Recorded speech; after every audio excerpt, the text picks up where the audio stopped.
rejected, throwing away, affected. I don't know what to say, ejected, cast out to the sea, disconnected. They didn't want me. Welcome everybody to this week's episode of Nicksmissal III. I am Patricia and I'm here with Animated James. Here. Hello. And today we actually have ourselves a very special guest. He is known as the Comic Strip Critic. We have John Weber. So welcome, John. Hello, thank you for having me on, Pat. So, today we're going to be discussing about another Nickelodeon movie that was canceled, and this one is actually a really interesting one because this was one based off of a comic book series. This is none other than Bone. John, why don't you give a quick little summary to those who have never read it? Bone was a self-published graphic novel series by Jeff Smith, who I don't believe I've met at the Rubens, actually. But he ran the series for about 13 years, from 91 to 2004. And the interesting thing about it is that it's both serious, dramatic, high fantasy and old school slapstick comedy in the vein of something like Crazy Cat or Pogo, if you're familiar with those vintage comics. If you're not familiar with those, you might think of those comics as a little more something along the lines of not quite Roadrunner or Tom and Jerry, but it won't be dissimilar to say those. It's an interesting contrast because the main three characters are featureless white cartoon caricatures. They look like the main characters from Spy versus Spy almost, just more rounded. But they're set in a very realistic looking fantasy world. So it's this bizarre contrast, and I've always tried to figure out what the Bone creatures are, and my end conclusion is, don't worry about it. So yeah, I'm just going to give you a quick summary of what it is. So it's about these three cousins named Phony Bone, Smiley Bone, and Foam Bone. They were ran out of their town of Foamville after Phony's campaign for mayor went out of control.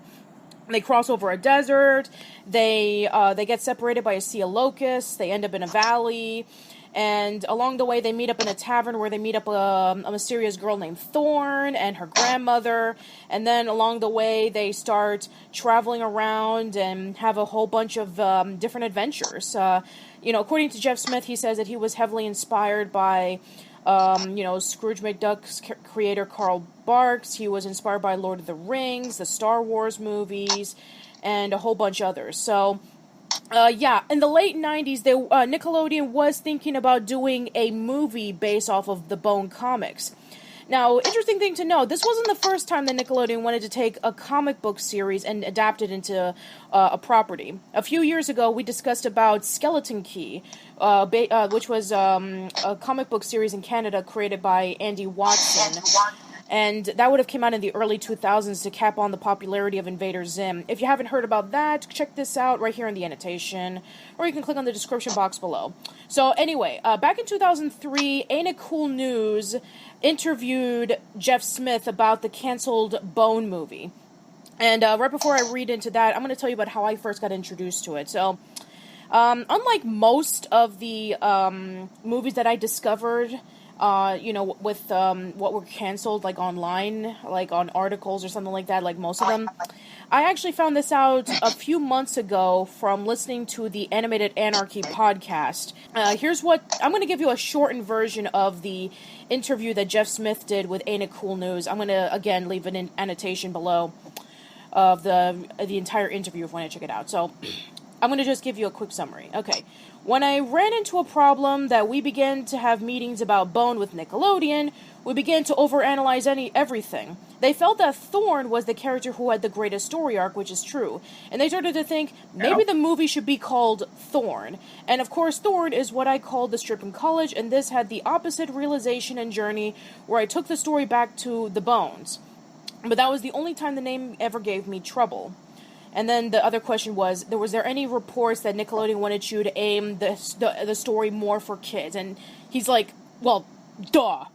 Yes, of course. But in some ways, that's to be expected. But the truth is, we, meaning myself and the character builders, pitched Nickelodeon a fairly complete story idea. And it would have been about the Bones get into the valley, they meet the princess, they're in for a cow race, they defeat the rat creatures, and that's pretty much it. And then they had the ending, which would have led up to a sequel. But then Nickelodeon said to them, no, we want the Bones to be voiced by 6-year-old kids. We want the mood and tone to be completely different to make it more child-friendly. And also they wanted Foam Bone to have magical gloves so he can make things grow. And then there's another thing, is that they wanted to include a Britney Spears and NSYNC song into the movie. Oh. Yeah. So eventually everything just spiraled down to Jeff Smith was no longer interested in doing this movie because he felt that they were going to ruin this movie. He wanted to be protective of the creation that he did. So eventually the movie got completely canceled, and he felt that, pop music doesn't belong in Bone, and he felt that the movie voiced by 6-year-old kids and wanted the story to be completely child-friendly was out of the question. So, yeah, what are your guys' opinions on this? I can't say he had the wrong idea. I'm trying to think of 6-year-old child actors, voice actors in particular, who have done a good job. And the only example I'm thinking even close of are the old Charlie Brown specials, where the child actors were child actors, but I still think they were around 10 years old. And there was so much editing done to make them sound somewhat presentable that it was a ridiculous amount of work. And besides that, the phone characters are, if we're going to be really generous to the studios here, teenagers, old teenagers. Yeah, because wasn't Smiley Bone, didn't he smoke a cigar? Yes, he did it in a couple scenes, and Phony Bone was trying to run for mayor, obviously, and at least had enough financial clout to make a decent attempt. Insert Donald Trump joke here. The other thing is, trying to make this a really child-friendly movie it's an interesting thing, because if you're looking for like an epic graphic novel series that's family-friendly, Bone is your best bet, but I have here volumes 3, 4, 5, no, not 3, I have volumes 4 through 8 in front of me because that's all I have. We had 2 that went missing. I had 1 that went missing, and I've actually never read the final volume, so shame on me. But the first couple pages of volume 7 are actually featuring a wounded boy, gotta be a teenage kid, talking about he's so confused by it. He thinks his mentor betrayed him, and he doesn't understand why he would do that. And his conversation partner leaves him, and we later found that, hey, this kid died shortly thereafter, which is not really a child-friendly thing. So for Nick to get the movie that they would have wanted, it would have been completely different from Jeff Smith's original work. Yeah, and they wanted to release this movie around the late 90s, so most likely 98 or 99. So around the time that the books were out, it would have probably been like from, let's see, it was volumes 1 through 6 were the ones that were released around that time. And from the looks of the interview that Jeff did with Ain't It Cool News, it probably would have focused on maybe the first 2 or 3 volumes.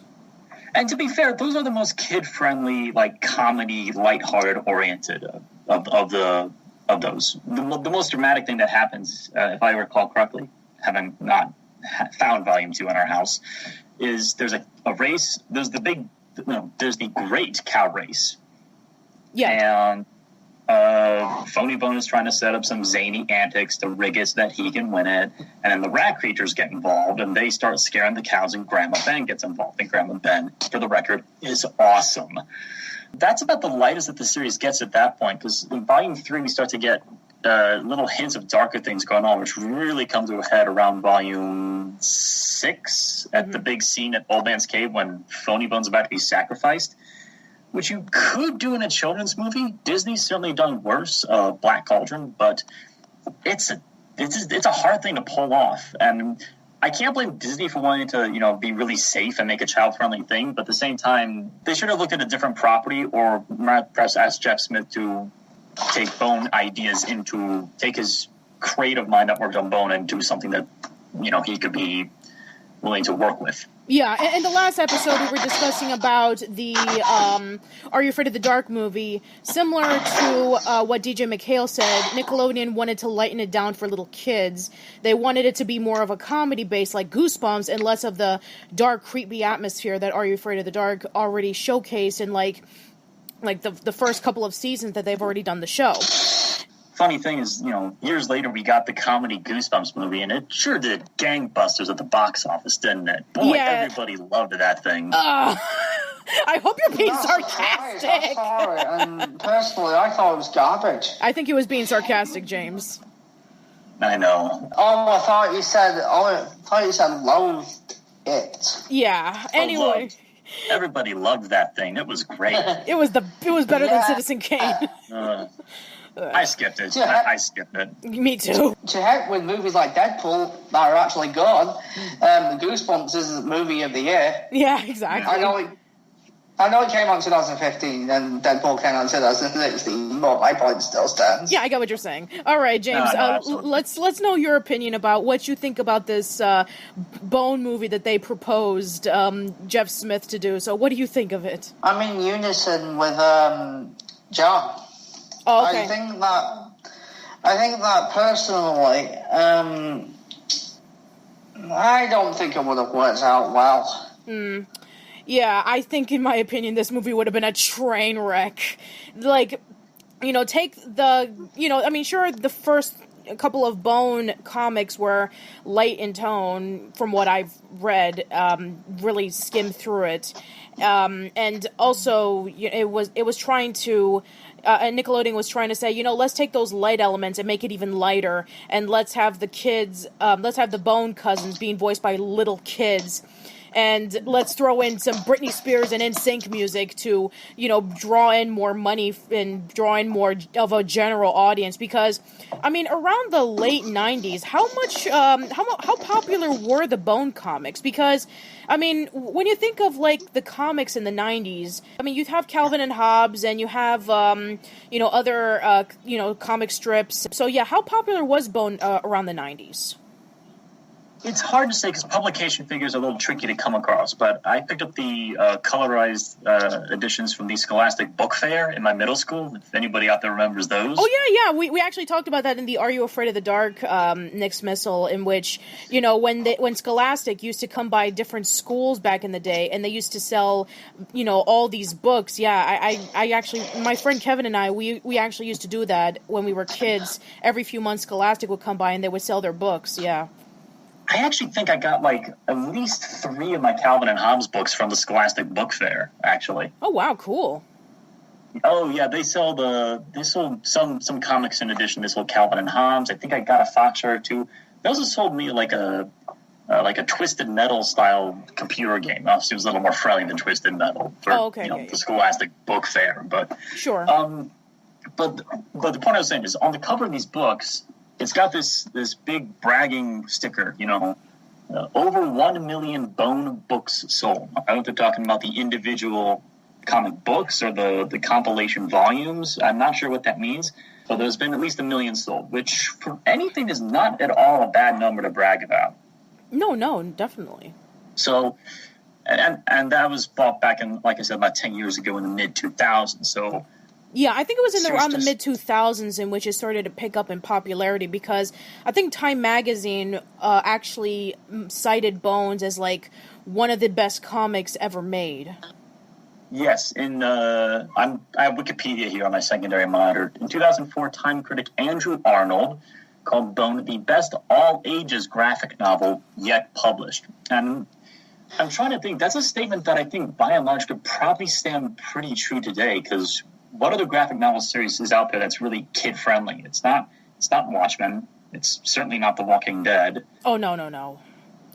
Yeah, nowadays with comics becoming such a massive mainstream media, all of it has to lean towards more doing dark and edgy. There are some ones that are lighter in tone, but nothing as, original or unique as it used to be, back around, 2 decades ago. I mean, you have your adaptations of like classic cartoons from the 80s and 90s. You have obviously the superheroes, and then every once in a while you have that one indie person who's doing like an original story based off of something that they came up with when they were really young. But yeah, back then there was a little bit more variety when it came to comics. I agree. How would this movie would have changed in the line of cinema? Do you think that maybe if this movie would have came out, do you think maybe we would have gotten more movies based off of comic books, like for children? Like maybe we could have finally gotten the Calvin and Hobbes movie, or maybe maybe Foxtrot or Dilbert or something along the line. I mean, I wouldn't have been surprised if maybe Garfield would have came out a lot earlier down in the line. Yeah, I think maybe had the movie been a success and actually came out, maybe we could have actually seen the wave of comic book movies. Let's hear yours, John. What do you think that this Bone movie, had it been a success or not? Do you think it would have changed the line of cinema? In terms of cinema, really, not much would have happened. It would have been a '90s nostalgia cheese fest was looked on. Honestly, like, best I can say is that it would be remembered as being way too 90s to really stand the test of time. Britney Spears would have heard it, child actors would have heard it. But I think in the big run, it would have been, like, ultimately harmless. I don't know how it would have affected the production of Bone going forward at that point, though, because the series didn't wrap up until 2004, and Jeff Smith, he actually said he had the last page of the series written before he started the first page. He had the last page drawn, like, done, so he knew what he was doing. And my guess, we were kind of got in a scenario almost like what Game of Thrones is doing now, where we have the book's timeline and the movie's timeline, and they're two separate things. And in one case, it would be like most book-to-movie adaptations, where people say, oh, the book did it better. And can't say they'd be wrong. Interesting, because, yeah, it used to be back then in which there used to be, like, this massive argument about, everything needs to be up to scale, everything needs to stick to the original source material, like, oh, this is ruined because it was nothing like the books, or this was ruined because it was too much like the books. But I think because of the success of Game of Thrones and of Walking Dead, in which we can have most of the characters, we can have most of the setup of the story, but there can be little changes here and there that can make it stand out on its own, but at the same time, maybe it'll draw more people into reading the original source material and then discovering about which one is the superior version. So, and maybe in that sense, it could have been ahead of its time, but then again, just like you said, it would have been like pure, like, it would have just screamed 90s, in which, we have this classic comic series that both kids and adults can enjoy.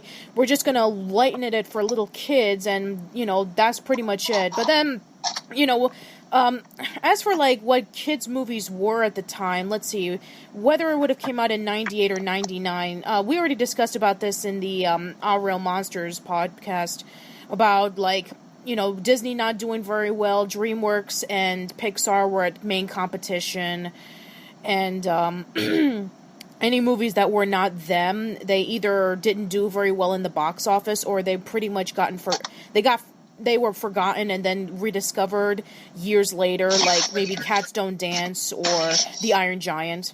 So, yeah, this is a very interesting case in which, on the surface, yes, this movie would have been awful. It wouldn't have, it would have probably, on the surface, would have been like the source material, but if you knew about what the source material was, it would have been an insult.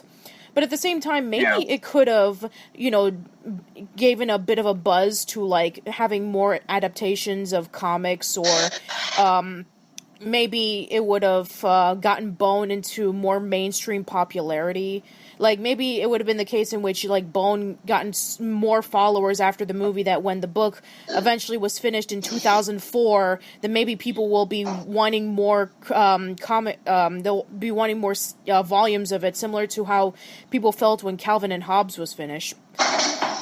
Yeah, honestly, the best, like, real-life correlate that we have to Bone would be, oddly enough, The Walking Dead, a graphic novel series where that would start production on its filmed adaptation partway before the series was ended, and then the graphic novel gained a massive boost in focus in the public spotlight after the series grew to critical acclaim. Excuse me, can't say that. the really interesting thing for me, for Bone as a film thing, if it were to be filmed, is what you do with the actual Bone characters themselves, because they're white blobs. They're rounded spy versus spy characters. And it works in a comic because a comic sort of allows for that sort of bizarre flexibility. But what do you do translating that to screen? Do you make them real people, like real actors? Do you CGI in the white blob characters? I never know what you do with that. I don't know. I mean, maybe if Nickelodeon would have given Jeff the freedom that he wanted to do with these movies, I think it would have turned out really, really well. But if Nickelodeon wanted to do the movie that they wanted, it would have been awful. But maybe it would have been like a subtle touch, and maybe it would have, led the way towards, comics and then TV or movie adaptations that we would have gotten like a decade and a half later. Anyway, so, it's possible. But in my personal opinion, I think the movie would have been awful. And I'm really glad that this movie never came out. Anyway, it's hard to see it being other than a 90s nostalgia bait cheese fest. Looking back on what could have been, it's hard to imagine there's anything else. Yeah, I agree. How about you, James? Yeah, I agree. It would have been dated by now, and to be honest, I think it's a relief that it never got released. Yeah. Because, well, there is one good thing, though, about it. It would have been pretty much bait for the Nostalgia Critic to rip on. It absolutely will be. It's the sort of movie that today's internet reviewer community would be calling reviewer dibs on. Absolutely. Yeah. Similar to when we were discussing about, like, the Prometheus and Bob movie, the Bone movie would have been, like it would have been circled around like vultures trying to grab a piece of meat. This movie would have been shredded to pieces, seen as like this huge nostalgia fest. Absolutely. Anyway, so right before we conclude this podcast, you actually sent me an article the other day in which Jeff Smith is thinking about doing a brand new graphic novel. Is that correct? Sort of. He's doing a follow-up to Bone, sort of like a Bone epilogue or a Bone Coda, I believe it's being called. And I actually did read the it's like a 5 to 10 page PDF preview of the comic, and it literally picks up right where the series ended after Volume 9.